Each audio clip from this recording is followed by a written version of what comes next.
Hello and welcome back. And in this video, we are going to be learning about alignment, animatable properties. So layout containers align its child views using an alignment guide. And this alignment is also defined as an animatable property. So let's go ahead and take a look at an example where we would draw this alignment with an animation. All right. So we're going to create a view. I'm going to call this alignment animation, and we are going to use a navigation stack alignment animation, and let's add some title. All right. So first thing we're going to do is we're going to create our timer. So we have the event on which the animation is going to play. So go ahead and add timer.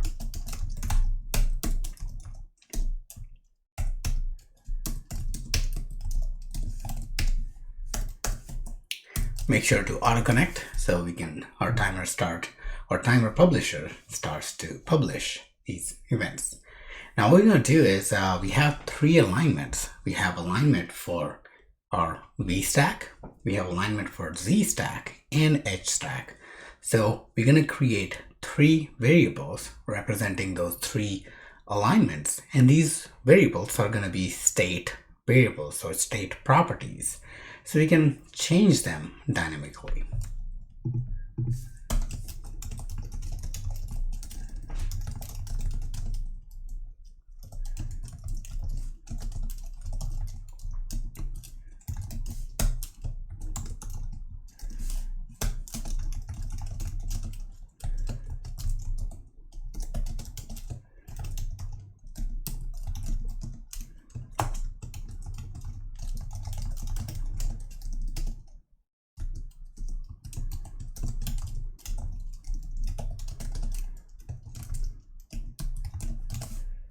All right, next we're going to do is we're going to create three variables. These are going to be or three constants basically. These are going to be array types for each of the vertical, horizontal, and alignment properties, and we're going to actually put the potential values, the alignments that we want to cycle through, and we're going to use random element for the array collection method to basically extract a random value out, and we can animate our view to that random alignment. Okay.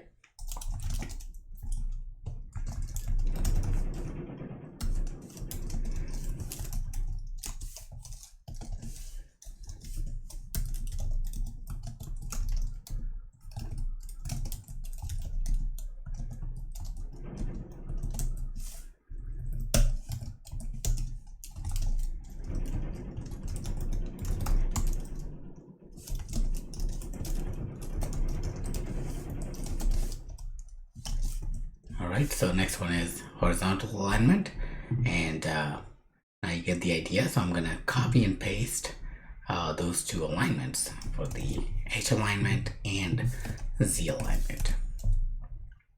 Alright, next we're going to create our actual layout containers. Let me go ahead and format this with selecting all the code and pressing Control-I keyboard shortcut to align all the code properly, and or indent basically. And then we're going to create our VStack. Inside the VStack, we're going to create another VStack, which is going to basically have an alignment, and VStack takes horizontal alignment. So the child elements are basically laid out vertically, but the alignment between those is defined in a horizontal axis. So that's why you use horizontal alignment for VStack. So we're going to say HAlign is going to be for the VStack, and then we're going to have our text. Let's have tab techie here, and let's add some padding, maybe some background.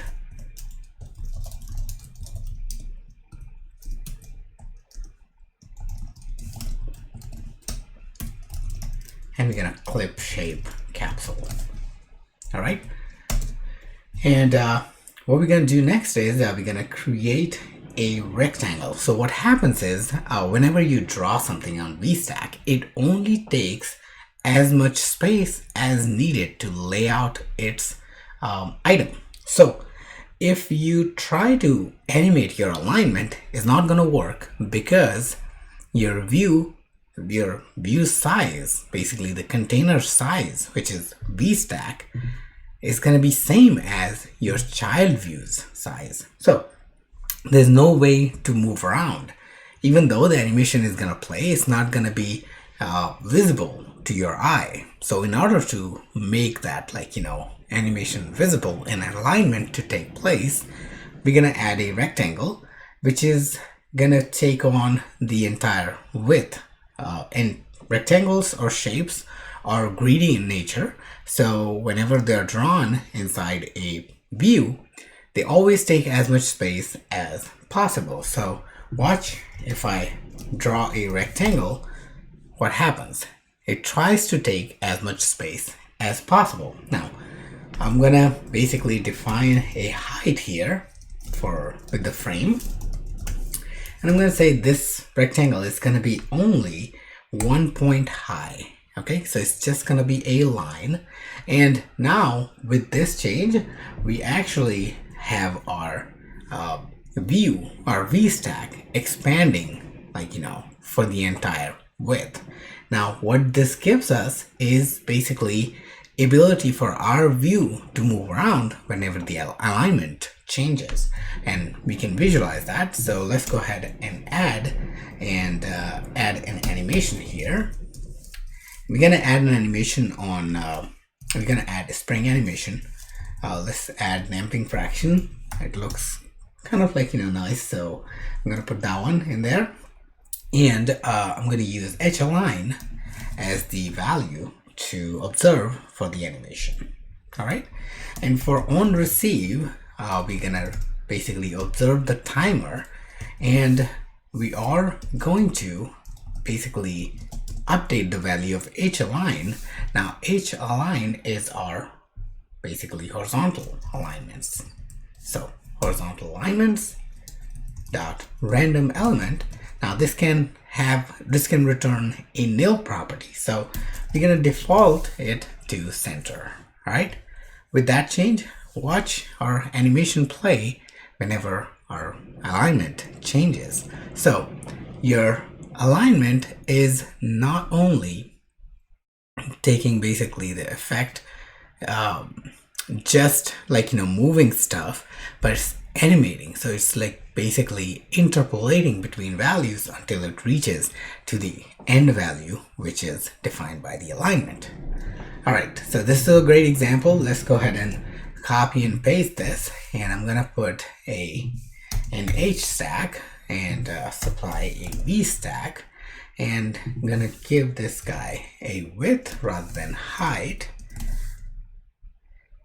All right, and we're gonna go ahead and for the V-align, we're gonna say V alignments, random element, and default is gonna be center. All right, so with that, we're gonna see both of these alignments basically animating over time. Now, same can happen with the ZStack as well. ZStack uses alignment, so it has all different possibilities because it's drawn back to front. So that's why you have the alignment. There is no X or Y coordinates in ZStack. It's 3D, it's like depth. So for that reason, we're going to be using ZStack with alignment. So we're going to say, I'm going to copy and paste once again. I'm going to use Z-align, and Z-align is basically just an alignment. And even the values that Z-align is going to basically randomly interpolate between is part of a generic alignment. So we're going to use Z-align, and we're going to change this to ZStack. And let's see. All right, we're going to move our rectangle top. Okay. And we're gonna give this a foreground style with frame as 100. So let's go ahead and give it a foreground style because I want to use the color gradient. So color.orange.gradient. Okay, and what we're going to do is we are going to animate the alignment. So zalign the alignments dot random element center. All right, with that change, we should see all of our alignments basically changing their state. Now, sometimes you may see things not moving. That's when your random element actually ended up selecting the same random value that it had before. So that's the reason why animation may seem stuck. Okay. All right. So that was it for this video. And once again, thank you so much for watching. I will see you guys in another video where we're going to be talking a little bit more about animatable properties with a different property. All right. Thank you so much.